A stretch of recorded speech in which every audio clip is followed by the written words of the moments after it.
A truly epic show. I'll look ahead to Saturday's game and back at some of the great moments of one of college football's most storied rivalries with the two coaches who led these schools to a combined 6 national championships, former Nebraska coach Tom Osborne and former Oklahoma head coach Barry Switzer.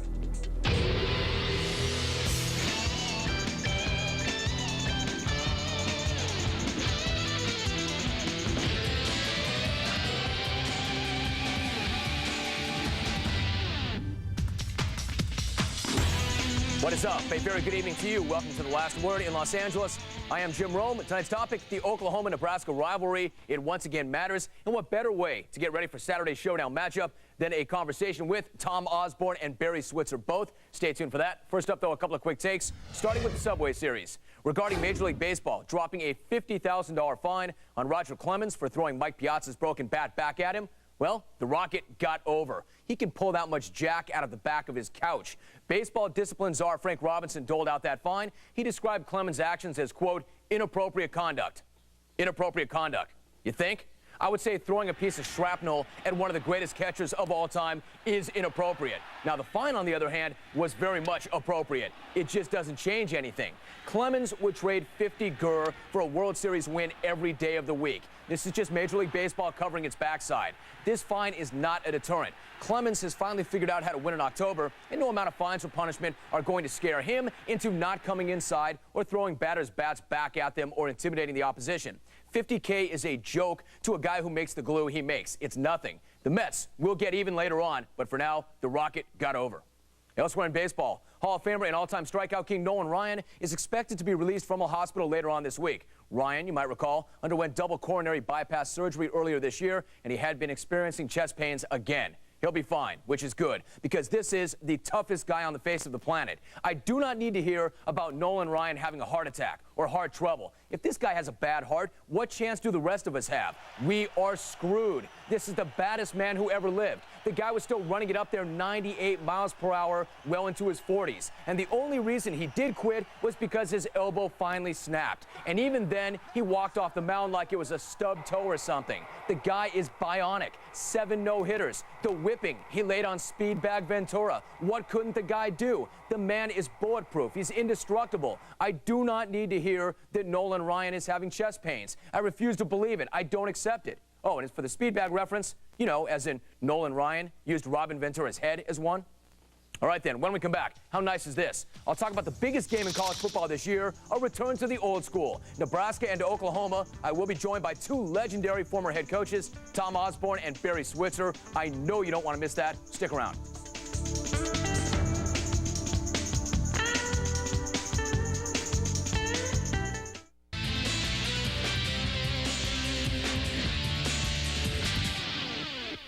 Over the years, Nebraska and Oklahoma have hooked up in some of the most important and most memorable games in college football history. And with these storied programs set to do it once again Saturday in Norman, who better to talk about this great rivalry than former Huskers head coach Tom Osborne, who led Nebraska to 3 national championships, and former Sooners head coach Barry Switzer, who led Oklahoma to 3 national titles as well. Gentlemen, great to have both of you on the program. Thank you for joining us. Barry, let me start with you, Barry, if I could. It's good to have both of you. Barry, what about the fact that the rivalry now matters for the first time in about a decade? I know that you're excited to see that. In fact, Barry, seeing you on the sideline for that Kansas State game, I know you're pumped up that your Sooners are back. Well, I really am. It's a tribute to Coach Stoops and his staff for coming in here and making that happen with the players that are presently on the squad.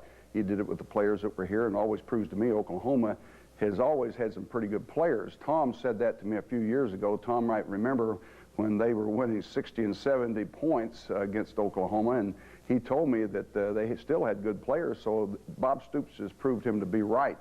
Yeah, it's great to be back 1-2 again. Nebraska's held up their end of the deal for 4 decades. They've been a perennial power. Oklahoma slumped in the 90s, and hopefully Bob Stoops and the staff will have them back there again. All right, then, Tom, I would imagine that you also are very happy to see the rivalry is back, hopefully to where it used to be, or soon you'll get to that point. Unless, of course, you have a take similar to that of former Nebraska player Jeff Kinney, who said, actually, I liked it better when we were beating them like a drum.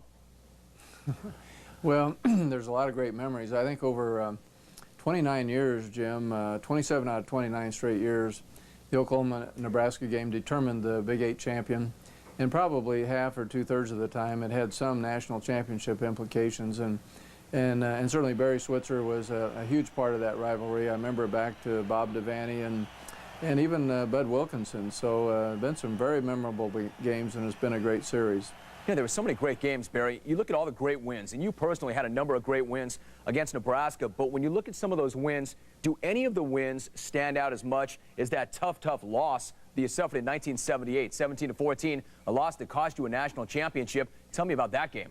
Well, you've told it, Jim. You summed it up. That's the one when people ask me about the rivalry that I always think, well, it was 78 because we were ranked 1. We came there undefeated, 9-0. Billy Sims won the Heisman that year. Great running back. Greg Roberts was an Outland Award winner. Great football team, and we lost 17-14 after Billy makes a great run to the 2 and fumbles that day. But that's the one that stands out. And Tom can feel the same way, too, because he's been on the other side of that, too. Hey, Barry, what about that fumble? I mean, Billy Sims did so much for you. He did so much for the program, but in that particular case, he put the ball on the ground. Even to this day, do you wake up in the middle of the night thinking about that fumble sometimes? No, I don't. That's just part of the game. It's going to happen. Fumbles have always been a part of it, and they'll continue to be. But that came at a time that it probably the most costly one of the years that I was associated with the game. Now, a lot of people do think of that play when they think about the series. Tom, what about the Oklahoma game? I mean, so often it became a one-game season. It almost didn't matter back in the day what you did with the rest of the year, but did you beat Oklahoma? The folks in Nebraska took that game very, very seriously. Well, they sure did, and early in my career, Barry was awful hard on us. I think we lost the first 5 times out that we played against Barry's teams, and then we mentioned the 78 game where we finally did win one. And we had a couple others that were pretty tough. Yeah, I remember one time Elvis Peacock on a hook and lateral play took the ball down the sidelines. I thought we had him beat. And another time when they had Keith Jackson, we had them a 4th down and 3 deep in their own territory, and they got a face mask against us and took it on down, and Jackson made a couple of great catches, and they beat us right in the last second. So it just seemed like we had a tough time with them, and then, of course, eventually we began to play a little bit better. But Oklahoma always had great athletes, great coaching. And the thing that I remember about the series more than anything is it was a relatively friendly series. You know, you think about some of these rivalries, and they tend to get bitter and nasty. And I think part of that was Barry's personality and hopefully mine. And the players always had a lot of respect for each other, and so it was a good game. You know, it's such a great... Yeah, go ahead, Barry. I said I want to just inject that. I agree with Tom. With great mutual respect for their program. Our players had great respect for their players, and the game was played on the field the way it should be played. There was any controversy with that football game, and it was truly one of the great series. I hate to see it not played every year at Thanksgiving because everyone marked the Thanksgiving calendar around that ball game. But Tom's had a great run in the 80s with Turner Gill in the early 80s, but in the 90s, I told him on a recent fishing trip, I'm glad we didn't have to play him because Tom became not only a great north-south rushing team that they've always been, but they became a great option football team on the perimeters. Their quarterbacks I had to face weren't that type of athlete. They weren't that gifted. Their system wasn't that scheme at that time. So I'm lucky I didn't stay around in the 90s because I don't think I could handle what he had in the 90s. You know, hearing the two of you right now, it's very clear that not only is there mutual respect, but there's mutual admiration and mutual affection. In fact, Barry, even back in the day, you would say as competitive as the two programs were, you liked looking across the sideline and seeing Tom Osborne, and I think that's natural. It's not a whole lot of fun rolling up on people that you're supposed to beat, but you want to measure yourself against the best, don't you, Barry? Well, I think we bring out the best in each other. That's the one great thing about coaching games like this. You don't have to worry about getting your players ready to play. It's there. It's innate in every one of us, that great competitors, very good athletes, coaches, we all know that this is what the game is all about, and this is what we coach it for and play it for, is to play in games like this. In Oklahoma and Nebraska, I think probably no one else in college football has ever had an opportunity to play one of those teams being number 1. No one else has done it as many times as we had. Perhaps it will never be what it once was, but it's pretty clear with Nebraska being number 1 and Oklahoma now being number 2, the rivalry is back. More with a couple of coaching legends when we return. Barry Switzer and Tom Osborne. We'll get their thoughts on this game on Saturday, and also we'll look back at some of their great matchups. A couple of coaching legends joining us here on The Last Word. Stay tuned.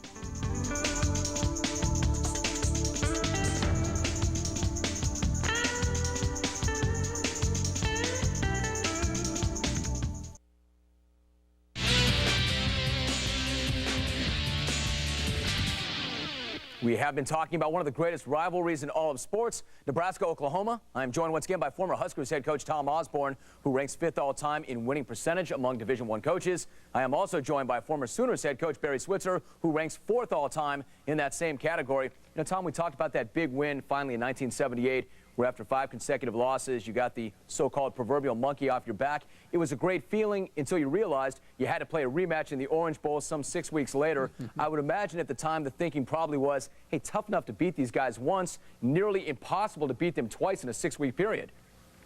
Yeah, that was, you know, beating Oklahoma was a high point, and then a week later we lost to Missouri.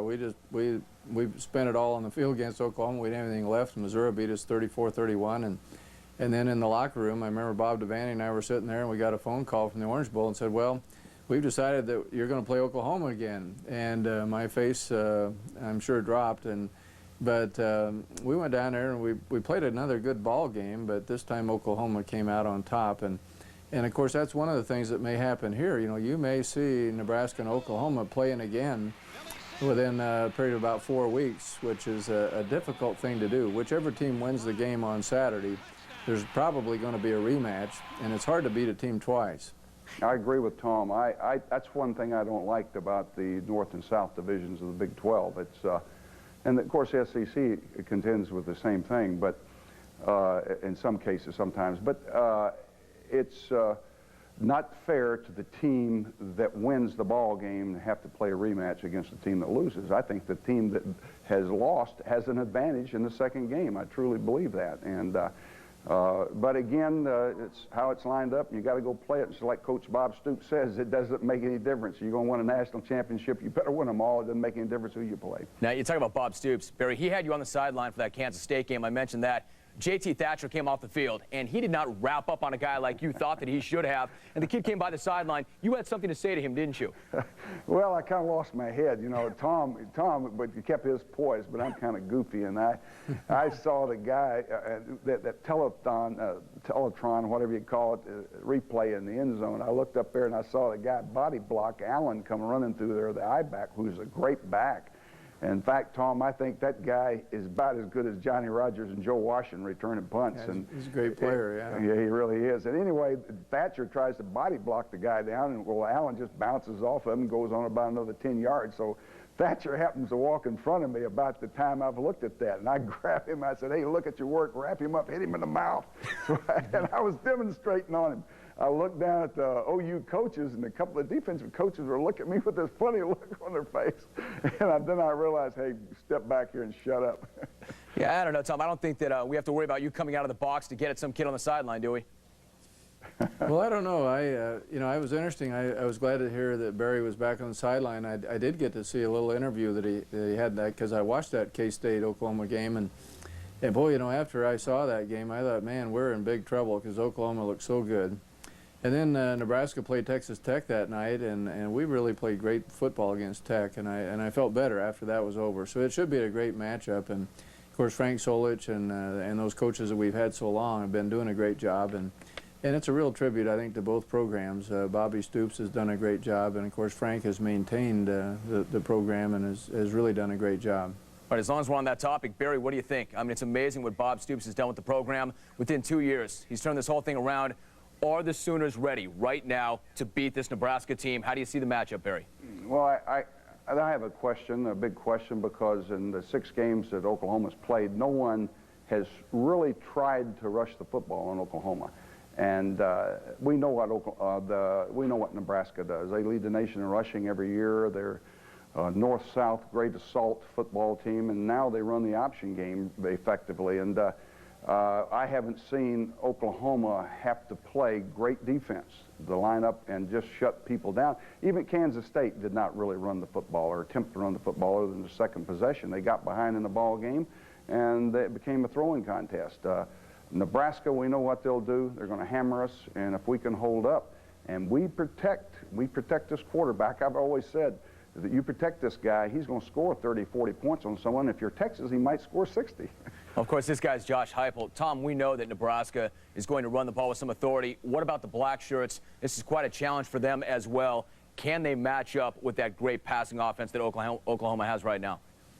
Well, the first 4 or 5 games, Nebraska at times looked a little vulnerable on defense. We had a lot of new players this year and had to get things straightened out. The last 2 weeks against Texas Tech and against Baylor, they've really played great defense. And as Barry mentioned, a big factor is going to be the pass rush. Heupel's such a good player, and he's got so many great athletes around him that unless you hurry him and rush him and put him on the ground once in a while, he's going to score a lot of points. But I think our defense has really improved. Our coverage is pretty good. And probably, strangely enough, a lot of it will come down to whether Oklahoma can run the ball. Now, they're not going to try a lot, but if they average 5 or 6 yards per rush on some draws and some different types of finesse things, it'll make it hard. If they can't run the ball at all and they got to throw every time and they have a lot of 2nd and 9s, then it'll play into Nebraska's hands. The great thing about this, Barry, it doesn't matter if the game's in Norman. I mean, certainly that will benefit Oklahoma, but you could go ahead and suit these guys up in an oil field in Oklahoma, a cornfield in Nebraska, out in the back parking lot, Barry. It doesn't matter. You put these two teams on the same field, they're going to get after it. That's right. You can play in a cow pasture or a hayfield. It doesn't make any difference. I-35. It's when the great game comes along, players are ready to play, and they don't care where you play it. I'm looking forward to it. I know Tom's looking forward to it, and it'll be hopefully what we've had in the past. You know, in the past couple of years, Tom, when Nebraska was rolling over Oklahoma, certainly you would accept the wins as they came, but was it a little bit unsatisfying because the program was once so great and once so proud? You'll take the W's, but was it unsatisfying for that reason?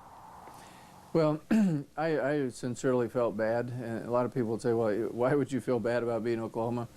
And, you like to win, but, and like Barry said earlier, they had pretty good athletes, and it just seemed like they would play you really well for a while, and then a turnover would happen or you'd get a big play, and it's just almost like things began to unravel. And that wasn't the Oklahoma that I knew. That wasn't the team that we played for so many years. So it's good to see them back. It's good to see them in the limelight and up at the top, and this is where they ought to be.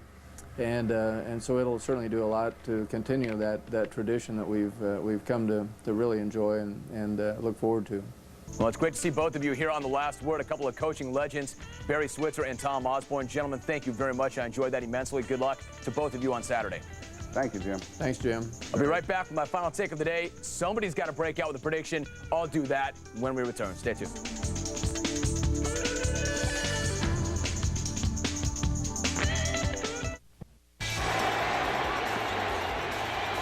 Lowered the boom on getting into the end zone. From way beyond the goal line into the end zone. Touchdown, New Orleans Saints.